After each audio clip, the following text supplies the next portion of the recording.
Hi, this is Bob Hatton. This is the Encourager.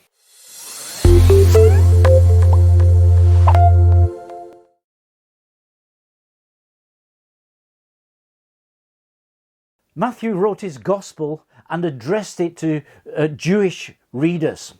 And in his gospel, he emphasizes that it was the Jews who crucified Jesus. Mark has a different aspect. Mark is writing to Roman readers, and he emphasizes that the Jews handed Jesus over to the Romans, and it was the Romans who crucified Jesus. It was both of them. It was the Jews and it was the Romans, both of them. But here we have a little bit of a different emphasis. They bound Jesus and they handed him over to Pilate. Pilate was the governor of that area, the Roman governor of that area at the time. The Romans were supposed to be the most civilized empire that ever been in existence, and they had the biggest empire that one could imagine, the biggest that the world had ever seen up until that time. They bring Jesus to Pilate, Pontius Pilate, and he knows that this Jesus has been up all night. He's been mistreated. He's been beaten. He is bound. He must have been arrested in the darkness, and now they bring him to him early in the morning to get this thing done. Get it finished and finished with. Let's get it over. Now, as the Roman readers heard this, they knew who Pontius Pilatus was. He was a very infamous person. He was known for his brutality and he was known for his blasphemy. And a Roman writer of the time, a man called Philo, he wrote about him, and he said he was a very merciless person who was very obstinate and famous for his cruelty and continual murders of people who were untried and uncondemned. He was so bad that a short time after this incident in the gospel, the Roman emperor Tiberius, he recalled him to Rome. And then the next emperor, a man called Caligula, he sent him to Gaul. And that was very shameful for him to be sent to Gaul, and it's there that he committed suicide. Pilate, he displays the Roman hypocrisy.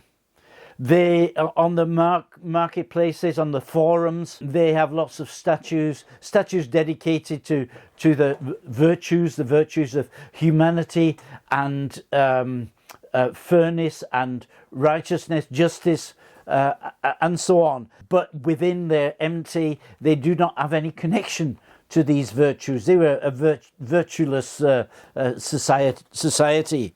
Pilate was looking for a way to get out of this dilemma. He didn't really want to have anything to do with it. But the Jews weren't allowed to condemn anybody unless they had committed some kind of offence in the temple. And Jesus, of course, hadn't done this. And the Jews needed Pilate to sanction the death of Jesus. And in the end, that's what he did. He tried to get out of it a little bit, and it was a custom because it was a special festival, the Feast of the Passover, that the Roman governor could pardon one condemned criminal at that time. So this would be a way out. He could offer to pardon Jesus, and then he could go and have his lunch. But then he asked them, who should I release? And they said, release Barabbas, who was a man condemned for insurrection. He was a rebel. He was trying to overthrow the authorities. But the people really would rather have him released than Jesus. Let me just read from the gospel about how the story continued. And Pilate again said to them, "Then what should I do with the man you call the King of the Jews?" And they cried out again, "Crucify him." And Pilate said to them, "Why? What evil has he done?" But they shouted all the more, "Crucify him." So Pilate, wishing to satisfy the crowd, released for them Barabbas, and having scourged Jesus, had him delivered over to be crucified. What a terrible story. It's the people who just a few days before they shouted, Hosanna!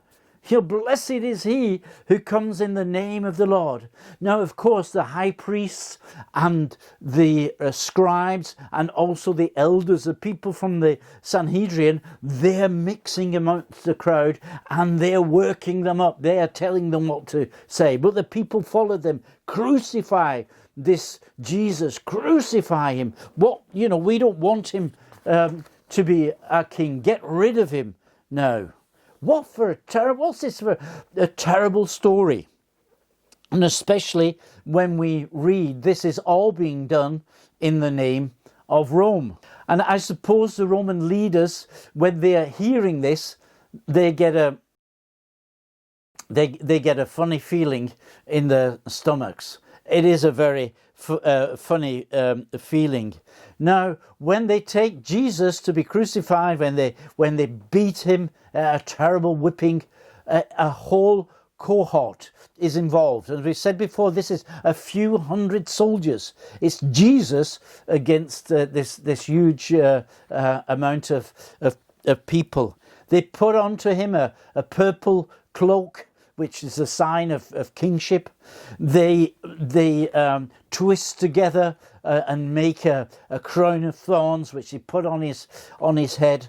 They mock him. They hit him on the head.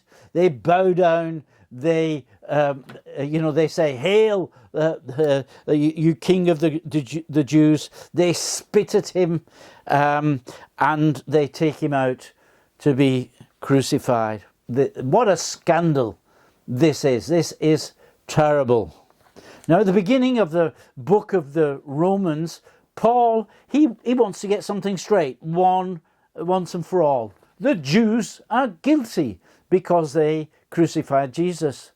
But not only are the Jews guilty, the Romans are guilty. But not only the Romans. He doesn't mention us by name, but he says the Germans, the English, the Americans, the French, the Indians, the people from Sri Lanka, the Nepalis, the South Americans, the people from Jamaica, the people from the Andaman Islands. We're all guilty. All have sinned and fall short of the glory of God. And the wages of sin is death. And then Paul tells us in chapter 1 and verse 18 of Romans, he says that the wrath of God has been revealed to all godlessness, but to all unrighteousness, and to all unrighteousness that covers up the truth. We are condemned people. We are guilty before God. Let's get this straight. But then we go back to the story of the gospel. We go back to what Mark has written. We think about what Matthew has written, what Luke has written, what John has written. They tell us that although we are guilty, the Son of God steps into our place and he takes upon himself the wrath of God. He dies in our place. This is a very dramatic story. And the only thing I can, at the moment, my only reaction to it, the only thing I can say is, come, let's adore him. Let's worship him together. God bless you. Have a very good day. Your Bob Hatton, your encourager.